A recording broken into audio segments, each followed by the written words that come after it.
Thank You, Goodnight, Bon Jovi story on Hulu. Next on Heels and Quads. Heels and Quads Media, the place for metal race. With Tommy and Levi are taking full control. Screaming vocals, thunderous bass, and crushing beats. Heels and Quads Media, where the metal scene meets. Welcome back, Heels and Quads Media here on YouTube. I'm Tommy, and it is 3 o'clock in the morning. Why am I recording a video at 3 o'clock in the morning? I'll tell you why. At 11 p.m. Central Time, Thank You Goodnight, the Bon Jovi story was released on Hulu. Well, silly me thought I could take a nap at 9:15 p.m.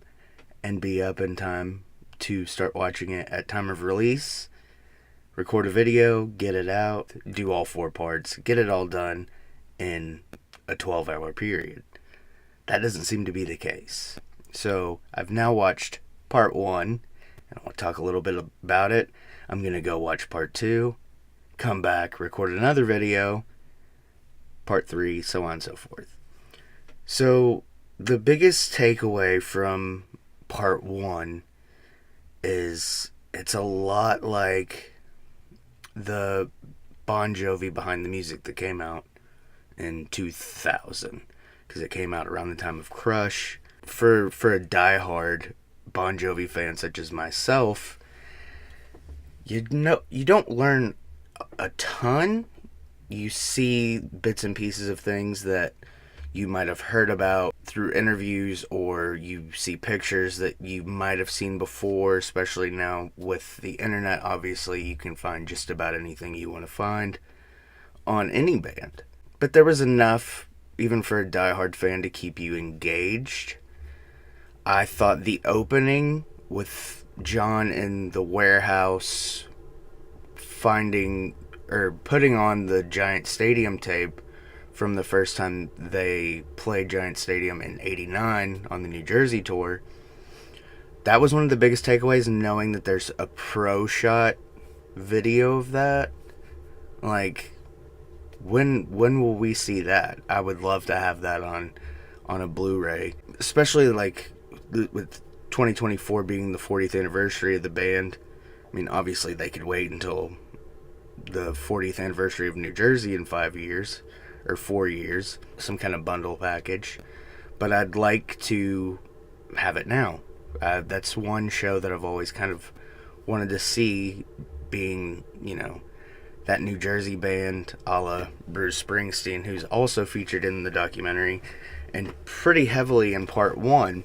I'm excited to see where part 2 takes us, because part 1 is really just kind of a summary of those, Atlantic City Expressway, Jon Bon Jovi and the Wild Ones, and then up to Runaway, and then it shows the band on American Bandstand with Dick Clark, and kind of like glosses over the Power Station years. And John talks about how he saw Bowie and Queen do Under Pressure, and he saw the Stones in the studio, and watched Steven Tyler sing in the studio with just him. Talks about Kiss a little bit, and seeing Diana Ross at the studio, and just kind of like doing the gopher thing where he'd go get sandwiches or go to the OTB, all that kind of stuff. That's all kind of stuff that we as Bon Jovi fans knew about.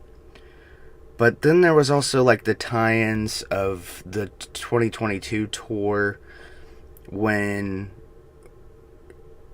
like the last, I don't want to say 10 years, but I'd say at least the last like 7 to 8 years, we all kind of knew that John's voice wasn't as good as it once was. Well, I can say even 10, because even like the Circle tour, like it was a lot of Richie, like, and they even talk about it in the documentary how it's not so much when John sings by himself, it's when John and Richie sing together. It's magic.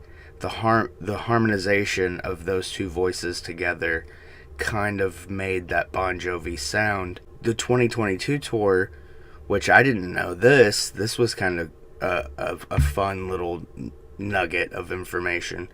They rehearsed for that tour at the old Izod Arena, Continental Airlines, Brendan Byrne Arena, whatever you want to call it, the Meadowlands. And John even says, like, I can't believe we aren't playing this place anymore. Like, we could sell this out. I could do a week here and sell it out. Which, that was always a great arena. Bon Jovi did great shows there. Bruce had a great run of shows there. I saw wrestling there. A fun arena, great sounding arena. And it is, like, once they built The Rock, the Prudential Center in Newark, they kind of just gave up on that arena, unfortunately. And it's still just is sitting there. So it's kind of cool that they did their rehearsal for that tour in that building. The anticipation, I guess you could say, because it's been over 10 years now since Richie left the band. I feel like as a huge fan of the band and wanting to know what exactly happened, the anticipation of Richie coming on screen for an interview segment was what made this whole first part for me. And they built it up beautifully. Like, this is very well done. And I'm really excited for part 2. So I'm trying to summarize part 1 as much. I want to keep these under 10 minutes because I want you, the viewer, to go watch this. That's the whole point. This is like me promoting it and giving my opinion, but like, want people to go watch this. And I feel like when you get an actual fan's perspective, it's more about wanting to go watch something than necessarily really like me breaking it down. I could have taken notes, I could have broke it down part by part, but I'd rather give a small summary and want you to go watch it. So anyways, they really did this very well. It's broken down. They start with John in the warehouse, like I said. Then it's like a little bit of 2022. Then it goes, the early years, cover bands, playing the Jersey Shore, playing, the Stone Pony, Fastlane, all that stuff. Getting to play Promised Land with Bruce, which they just did again, which was really cool. Southside Johnny's also featured in the documentary, talking about the band. And when you're like, okay, come on, we all know it's coming. Where's Richie? And then it gets to, you're so consumed with the 59 minutes of just kind of like, not necessarily canned answers, but you know what I mean? Like when a famous artist or famous actor or anything, when they do interviews over and over, if you watch enough of them, you get those same canned answers, responses to questions they get asked on every PR tour. It's like, I've done enough interviews already to know, like, if you ask a certain, like, as we call them, softball questions, you're going to get the same answer that they've given everybody else. And, like, especially promoting this documentary, I've watched enough interviews with John where it's like, he says, like, little quips and little lines that he says in the documentary. And it's building, and I'm building it. The anticipation, they finally get it. They're talking about Runaway, how John recorded the song at the power station, brings it to the DJ, and he said that. He's been saying that line for years. Who's the loneliest guy in the record business? The DJ. And so, you got a hit song? I know. He says it just like that. And then the American Bandstand part, and then you see a guitar, and it's playing Wanted, and they do the little time stamp with the grate, and it says Richie Sambora, and he says, are we gonna lie or tell the truth? And then little clip of the Runaway video, credits. So they did it very well, and I'm looking forward to the first album. They are opening. Then we get to 7,800 degrees Fahrenheit. They're opening for the Scorpions. They open for Kiss. They open for Rat. Then we go to the recording of the biggest album of the entire catalog of the band, Slippery When Wet. They record it in Vancouver with Bruce Fairbairn. Engineered by Bob Rock. Richie talks about the drum sound and he knew right away that this record was going to be something special. They also talked to Desmond Child, who co-wrote You Give Love a Bad Name, Living on a Prayer, so on and so forth. The biggest takeaway of this part of the documentary is that how fast 2 years, 2 years from the first album's release in 84 to 86 and Slippery When Wet, how fast that is as far as entertainment goes, because you always hear a band blows up overnight, and that's not necessarily meaning the band gets together and the next day they're famous. Which is, I think, how I always took it, and also how a lot of fans of music and entertainment take that phrase. I think it's actually like the band is mediocre or somewhat popular, somewhat known, and then all of a sudden they have one big moment, one big song, one big album, and then the next day they're the biggest thing since sliced bread. And that's what you see here. You Give Love a Bad Name comes out, and they're number one. They're number one on MTV. They're number one on Billboard. Then Slippery When Wet, the album, goes to number one. Living on a Prayer comes out. Of course, they talk about how Jon didn't even really like the song at first. He said it was just okay, and Richie said, "You're stupid. This song is the greatest thing we've done to date." And of course, if you've watched any interviews leading up to this documentary, he's talked about it's not that he hated the song, he liked the song, it was okay. Obviously, he wrote it, or co-wrote it, but it was more once they got to rehearsals, because the song was just that one note. The verse was just one note. Once they got to rehearsals and the full band kicked in, and had that bass line, is what he always talks about, is what drives Living on Prayer, and it's true. And also in this, you see more of the quote-unquote today Bon Jovi. The 2022 tour, a lot of him battling through his vocal issues, and that we beat that horse to death. It's not fair, really. And I always go back whenever I hear about his voice is, I remember, and I mentioned it briefly in the first part, the Behind the Music that came out on VH1 in 2000, I remember in that they were talking about Jon being shot up with steroids and stuff to help with his voice to get through shows on the New Jersey tour, because his voice was shot from singing for so many shows and so long of shows and high notes and constantly just blowing his voice out. And that doesn't even get mentioned here. So I don't know if maybe that was a fever dream and that didn't really happen. That was never said before all of this, the last few years. But I think I'm right. I'm pretty sure I'm right. Let me know if I am. While you're at it, subscribe, like this video, comment, all that stuff. A lot of good stuff here, though. I think this part, obviously I haven't seen part 3 or part 4, but I think this part is the one that's gonna keep people engaged in this documentary. I think this part is the one that might sway people. Maybe people who formed an opinion on this band that they didn't like them just because they were poppy or, too commercial. I think that this band gets a bad rap from a lot of music fans.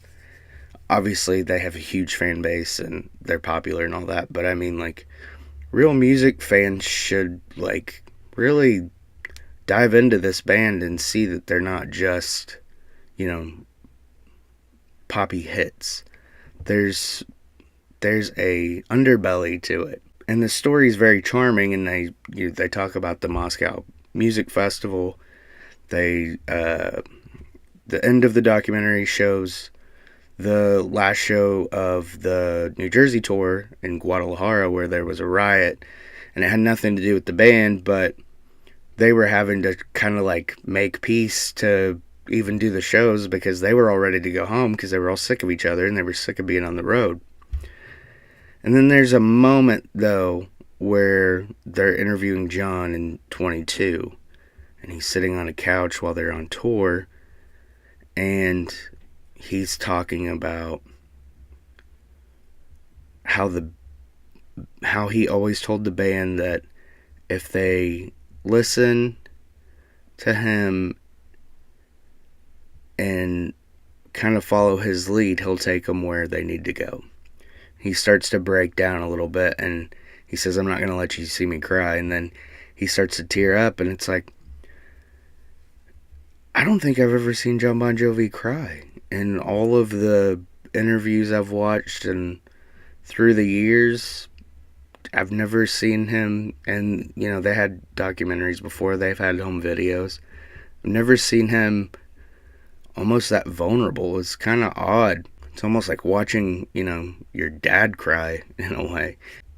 And it was just really made me feel engaged and part of the story, and it was pretty cool to see, honestly. I mean, it's never cool to see anybody cry, but it shows the human side of these people that we put up on a pedestal and think they're larger than life, you know.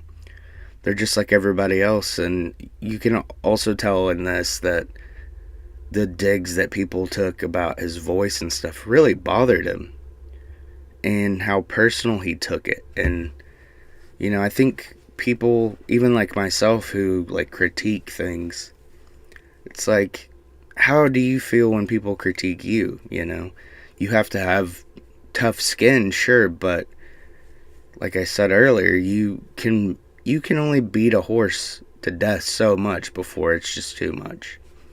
And he even says that he felt like at times that he didn't want to do it anymore because just, is it really worth it? Is going out there and being half-assed worth ruining your legacy for? And it kind of like, compare it to like the Paul Stanley vocal issues that he's had over the years. And he just kept going out there and kept going out there and kept going out there, even though people were saying all these things and, you know, getting called out on backing tracks and stuff like that. It's like, and they still just do it. And it's not, you say, yeah, that's their job, that's how they make their living, but they don't have to do it at this point. Jon Bon Jovi or Paul Stanley, they don't have to do it at this point. They've made their money. They've got enough money for themselves for the rest of their lives. They've got enough money for their children for the rest of their lives. Everybody around them is taken care of. They do it because they care. They want to, they're artists. They want to create. They want to share. This part, opposed to the first part kind of just glosses over everything. This goes a little more in detail, and it's a bigger amount of time, but you also see a lot of footage that you've seen before, but you also see quite a bit of footage that you haven't. So I tell you in this, go watch. If you're gonna watch only one part, I would say this is probably where most people are gonna find the information that they want, is the second part, because it covers the biggest part of the band's career, their most popular points, being Slippery When Wet and New Jersey. I think this is going to be the most engaging. I think this is going to be what makes people watch the entire thing. Story review as the thunder rolls behind me. So this episode talks about Bon Jovi moving past Guadalajara, their last show of the New Jersey tour in Mexico, then taking a break, Doc McGee not being their manager anymore, Jon doing the Young Guns soundtrack with Blaze of Glory and Miracle and all those songs, Richie doing Stranger in This Town, which was really cool that they included him on Arsenio Hall and covering that part of the band's career. Then we get Keep the Faith, the tour for that, Bon Jovi management starting up. Then a couple years later, 95, These Days, the These Days tour, their show at Wembley in London, or their shows at Wembley in London. Then there's that 5-year gap where there's nothing. They kind of just glance over everything. And then you get the New Year's Rockin' Eve countdown with Dick Clark for the year 2000. And it was really cool how they did it, because all drops, and then he says, and now we're in the year 2000. And then as soon as he says, they go, whoa, whoa, and get It's My Life video. Talk a little bit about Crush. Then 9/11 happens. Jon talks about how Richie was at his house the morning of 9/11, and he was about to wake him up to start writing. And then the towers get hit. Then we talk about Bounce a bit, Have a Nice Day. You get the story about Who Says You Can't Go Home and how they were the first rock band to be on the country charts. Then it kind of gets a little jumbled up, where it goes from Lost Highway to the Circle to Because We Can, and it's just kind of a really brief just glance over that, because the main part here is where they start talking about Richie's issues. He talks about how he missed his daughter and Heather Locklear and wanted to be home with them more, and he didn't get to spend enough time, which as a dad totally understand, and as a husband totally get, working all the time and being gone, and you don't feel like you get that time and you miss out on everything. And I want to play devil's advocate here, because this is like the main takeaway you get from this part of the documentary, is addiction is a terrible thing. Most of us go through something we're addicted to at some point in our lives. And yes, it sucks. Yes, it cripples you. Yes, it affects other people around you, but you still have to show up. And I understand Richie's frustration with, as an artist especially, and as a creator, why he was upset when John Shanks played on The Fighter, and they talk about, John says, it's this, he plays the riff on the acoustic. He's like, that's it. That's what the straw that broke the camel's back, basically. And it's understandable, and also it's understandable on Richie's part, because he was upset because he didn't play on it. He knew people were going to know he didn't play on it, which I don't know about other Bon Jovi fans, but I noticed right away when that album came out that a lot of it wasn't Richie, if any. And it sucks, because The Circle was actually really good, and then Because We Can just kind of... Lost Highway was different, but it was kind of formulaic Bon Jovi at that point. But Because We Can kind of kicked off what we get now, and that includes the new single Legendary, which will be on part 4. But it's just that formulaic Bon Jovi, just, let's crank out the adult contemporary pop with that country flair blend that it's been the last few albums. And there's nothing wrong with it. I mean, I've listened to them, I've bought them. It's not horrible, but it's like Richie says, it's stale. Like, the band is stale. And you can tell now that it's not Richie Sambora, because it's stale. And Phil X doesn't even get time to do anything. So it sucks. And it sucks that Richie's not in the band. And then this part of the doc ends with credits rolling, and then it comes back up, and they're asking Jon if he's ever going to tour again, because this part also covers his surgery, and how they kind of done the flashbacks into the Today stuff. And he says if he's not, basically 100%, he's not going to do it anymore. And here's what I think. If they're not going to tour again, if Jon makes the decision not to tour again, which he could, and that, it's been a great career, whatever, you could still record albums if you wanted, You don't have to tour. Maybe do one-offs. Maybe do a Vegas residency at the Sphere or something. I don't know. But if he doesn't want to tour, if he doesn't want to perform live anymore, I think what needs to happen, Richie and the band needs to get in a room. They need to hash out all the bad blood. And they say there's not, but there clearly is. Because of the way that, this documentary's going. He said back and forth. They need to get in a room, hash it out.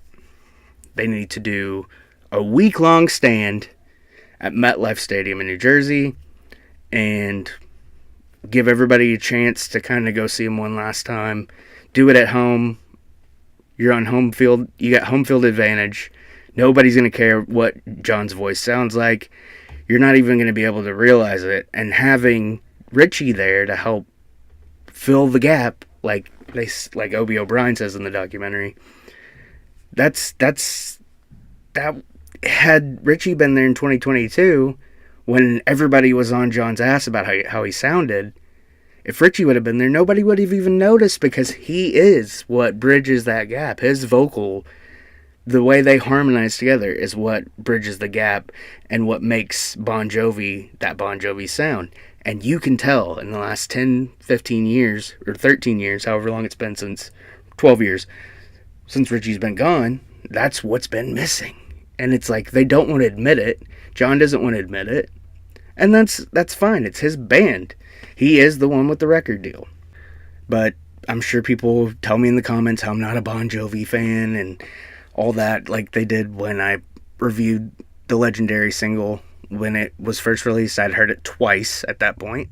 A lot to unpack overall, because this is part 4. This is the end. They start with Jon going to Obie O'Brien's house in Delaware, seeing a lot of the old equipment from the old New Jersey studio, and kind of having a walk down memory lane with Living on a Prayer demo and the different line, just hang tough, we'll make it, I swear. Jon makes a note to say that you can't hit those notes at 60. Shouldn't have been able to hit those notes at 20 or 22, whatever he was then, in 86. Then they go into Richie's departure, kind of follow up on that, or end that. You get Richie in a different setting a year later from the first interview. He seems a little more at peace in this part with everything, which is understandable. I mean, it's an extra year he's been out of the band and away from the band. I'm sure at that point he had probably seen, because in Jon's interviews for the documentary, he talks about how Richie came to his house and they watched part of the documentary. And I think that time heals wounds. And while I said in the part 3 video that if Bon Jovi is going to be done touring as a touring band, as a touring act, they need to hash out their differences with Richie, get in a room, figure it out, and at least give us one solid week run at MetLife Stadium in New Jersey on their home turf. And whether Jon's voice is fully healed or not, if he decided to retire then at least he's at home, at least he's around, that Jersey support. Then you can add in the Michael Strahan interview from last night here as well. It's kind of like this was all building up to something. Obviously, with the promotion and the press that this documentary is getting, it kind of all along felt like, yeah, of course they're going to tour again.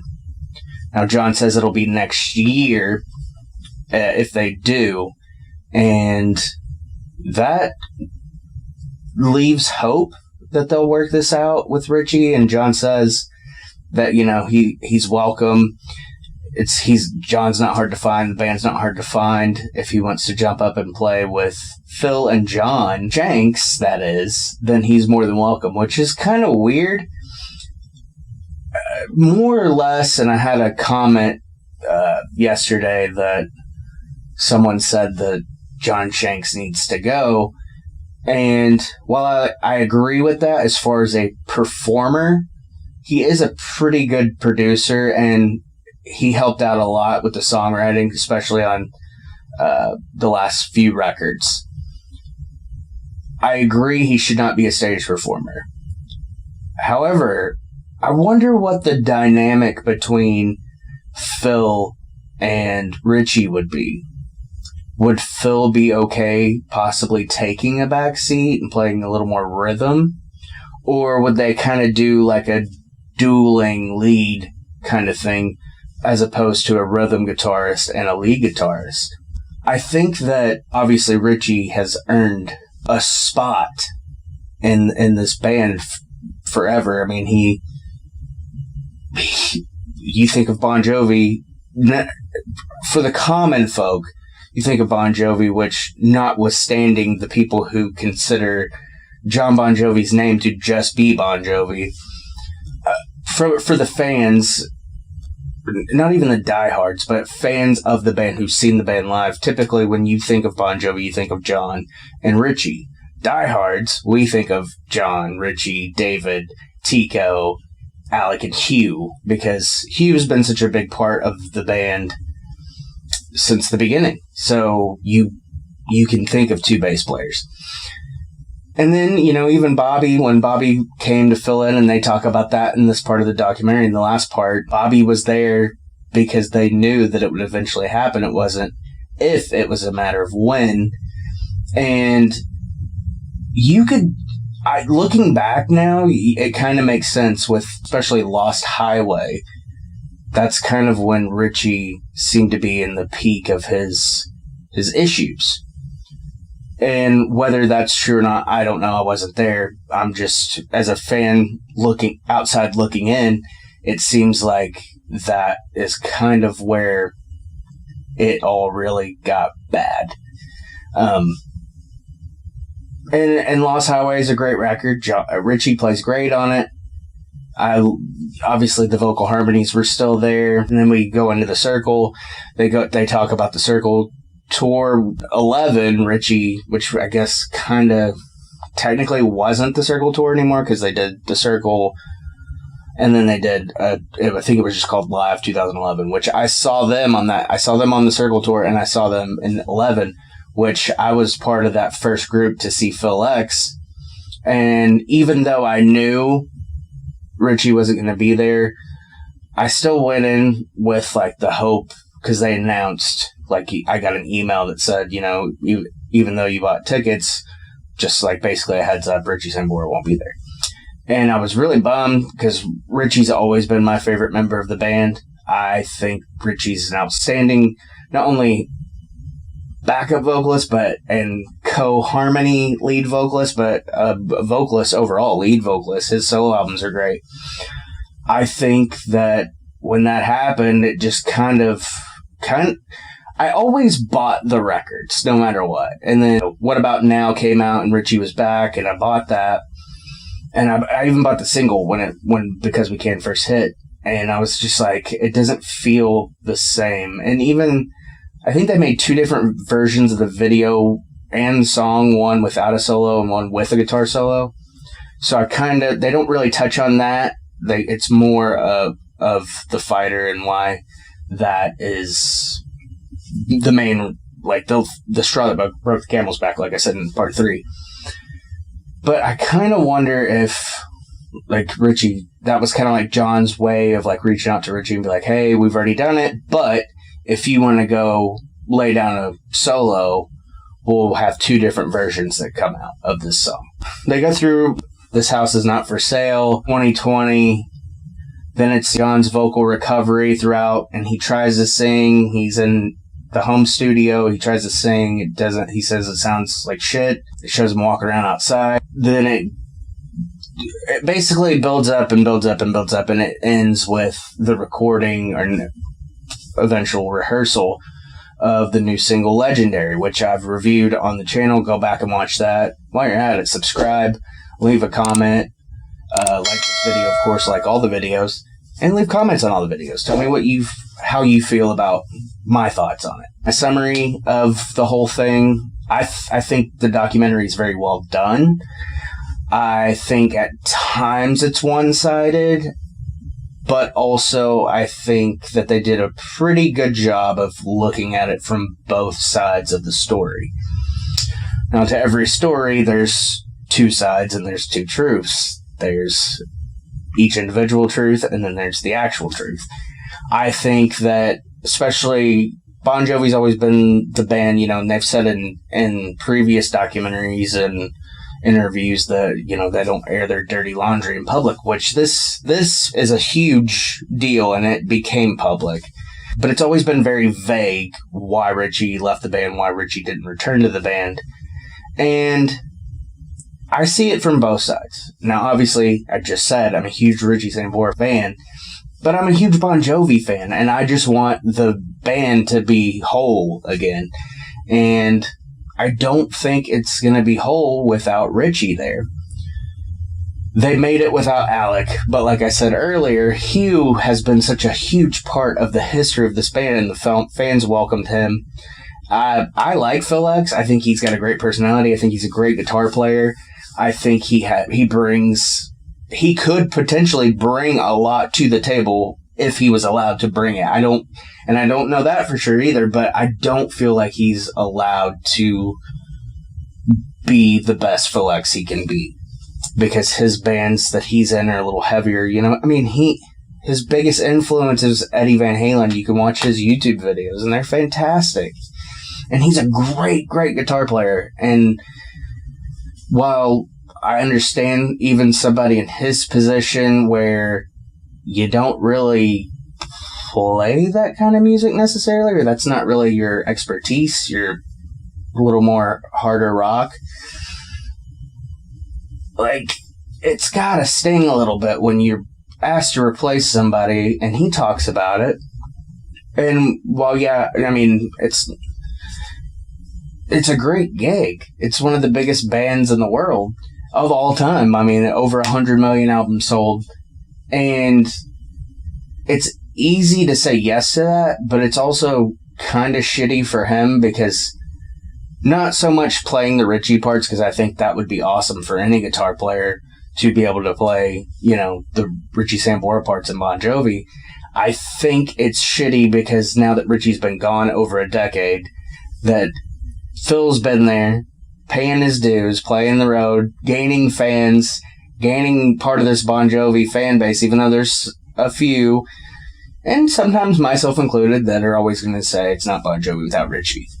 It's just, that's the Bon Jovi we grew up with. That's the Bon Jovi that we fell in love with.